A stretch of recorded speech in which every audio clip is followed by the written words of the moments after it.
American Indian Fairy Tales, collected by Henry R. Schoolcraft and retold by W. T. Larned. Iagoo, the Storyteller. There never was anyone so wise and knowing as old Iagoo. There never was an Indian who saw and heard so much.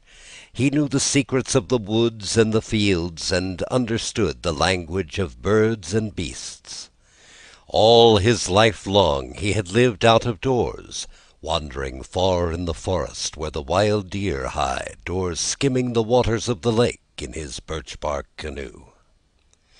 Besides the things he had learned for himself, Iagoo knew much more. He knew the fairy tales and the wonder stories told him by his grandfather, who had heard them from his grandfather, and so on away back to the time when the world was young and strange, and there was magic in almost everything. Iagoo was a great favorite with the children. No one knew better where to find the beautiful colored shells which he strung into necklaces for the little girls. No one could teach them so well just where to look for the grasses which their nimble fingers wove into baskets. For the boys he made bows and arrows, bows from the ash tree that would bend far back without breaking, and arrows strong and straight from the sturdy oak. But most of all, Iagoo won the children's hearts with his stories. Where did the robin get his red breast? How did fire find its way into the world so that an Indian can get it out by rubbing two sticks together? Why was Coyote, the prairie wolf, so much cleverer than all the other animals? And why was he always looking behind him when he ran? It was old Iagoo who could tell you where and why. Now winter was the time for storytelling. When the snow lay deep on the ground, the north wind came howling from his home in the land of ice, and the cold moon shone from the frosty sky. It was then that the Indians gathered in the wigwam. It was then that Iagoo sat by the fire of blazing logs, and the little boys and girls gathered round him.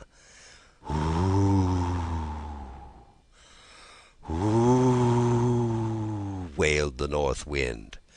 The sparks leapt up, and Iagoo laid another log on the fire.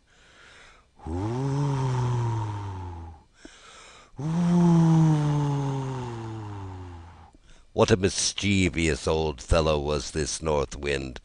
One could almost see him, his flowing hair all hung with icicles.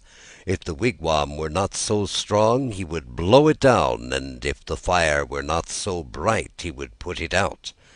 But this wigwam was made on purpose for just such a time as this, and the forest near by had logs to last forever. So the north wind could only gnash his teeth and say, "Ooh, ooh." One little girl, more timid than the rest, would draw nearer, and put her hand on the old man's arm.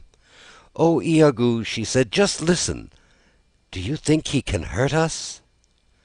"Have no fear," answered Iagoo.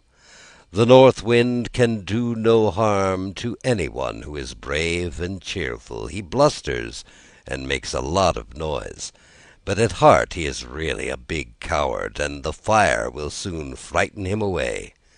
Suppose I tell you a story about it?"